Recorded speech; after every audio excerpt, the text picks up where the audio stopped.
కేంద్ర ప్రభుత్వం ఇటీవల కీలక వస్తువులు సేవలపై పన్ను రేట్లను తగ్గిస్తూ తీసుకున్న నిర్ణయంపై ప్రధాని నరేంద్ర మోదీ ఆర్థిక మంత్రి నిర్మలా సీతారామన్లకు గాజువాక టీడీపీ నాయకులు కృతజ్ఞతలు తెలిపారు.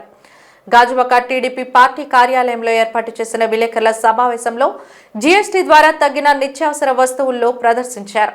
అనంతరం Gajuwaka TDP incharge APIIC director Prasadula Srinivas మాట్లాడుతూ ప్రజల ఆర్థిక భారాన్ని తగ్గించే దిశగా ఇది చారిత్రాత్మక అడుగు అని పేర్కొన్నారు. జీఎస్టీ తగ్గింపుతో వినియోగదారులకు నేరుగా లభించే లాభాలు, చిన్న వ్యాపారులు, మధ్యతరగతి కుటుంబాలకు పడే ఆర్థిక భారం గణనీయంగా తగ్గుతుందని వివరించారు. పన్ను రేటు తగ్గించడంతో అవసర వస్తువుల ధరలు తగ్గి సాధారణ ప్రజలకు ఉపశమనం లభిస్తుందని, వ్యాపార వర్గాల కార్యకలాపాలకు చురుకుగా మారుతాయని తెలిపారు. ఈ సమావేశంలో టీడీపీ నాయకులు శివప్రసాద్, పెంటిరాజు, గోమాడ వాసు, పెంటయ్య, జగన్, సత్యారావు, ఉషారాణి తదితరులు పాల్గొన్నారు. కేంద్ర ప్రభుత్వం ఒక విప్లవాత్మక నిర్ణయం తీసుకుంది. గతంలో జిఎస్టీ అంటే ఎక్కడైనా హోటల్కి వెళ్ళాం అనుకోండి, మనం తినే పదార్థాల కంటే వాడు వేసే ట్యాక్స్లు ఎక్కువగా ఉండేవి. అది ఇప్పుడున్న పరిస్థితుల్లో కేంద్ర ప్రభుత్వము మధ్య పేదవర్గాల వారికి వరాలు ఇవ్వాలనే ఆలోచనతో ఈరోజు జిఎస్టీ రేట్లు తగ్గించే ఒక ప్రక్రియ ప్రారంభించింది. దాని వలన భవిష్యత్తులో అనేక వర్గాల వారికి మేలు జరుగుతుంది. ఇప్పుడే చెప్పారు, కార్స్ కానీ లేకపోతే నిత్యావసర వస్తువుల ధరలు కానీ, సిమెంట్ కానీ, నిర్మాణ రంగం గురించి కానీ.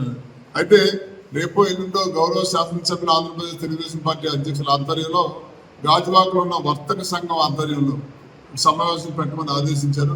దానికి కూడా మిత్రులంతా మాట్లాడి డేట్ కూడా ఫిక్స్ చేస్తాం. ఈ రోజుల్లో ప్రతి ఒక్క నిత్యావసర వస్తువు ధరలు కూడా పెంచిన తరుణంలో కేంద్ర ప్రభుత్వం వారు గత నెలలో తీసుకున్నటువంటి ఒక చారిత్రాత్మకమైన నిర్ణయం. అందులో మన తెలుగుదేశం పార్టీ రాష్ట్ర కూటమి ప్రభుత్వం ఒక పాత్ర కూడా ఉంది. జీఎస్టీ కౌన్సిల్లో తీర్మానించిన ప్రకారం సామాన్యుడికి ఎవరికైతే ప్రోడక్ట్ అవసరం ఉంటుందో, ఉదాహరణకి toothpaste, biscuit packet, medicines, అలాగే సామాన్యుడు గృహం కట్టుకోవాలంటే సిమెంట్ ధరను కూడా ఇంతవరకు 4 స్లాబ్లు ఉండేవి, ఇప్పుడు 2 స్లాబ్లు తీసుకొచ్చారు.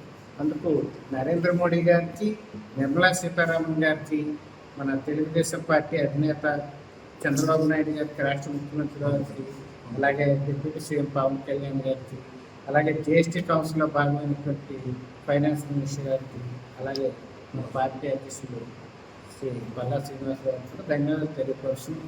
ఏదైనా సరే ఈ రోజుల్లో ఒక MBA చదువుకుని మంది స్టిక్కీ బాయ్స్ గాను, లేకపోతే చిన్న చిన్న ఉద్యోగాలు, బట్టల షాపుల్లోను, సెక్యూరిటీస్ కానీ పనిచేసే వాళ్ళకి ఎంత భారం అవుతుంది.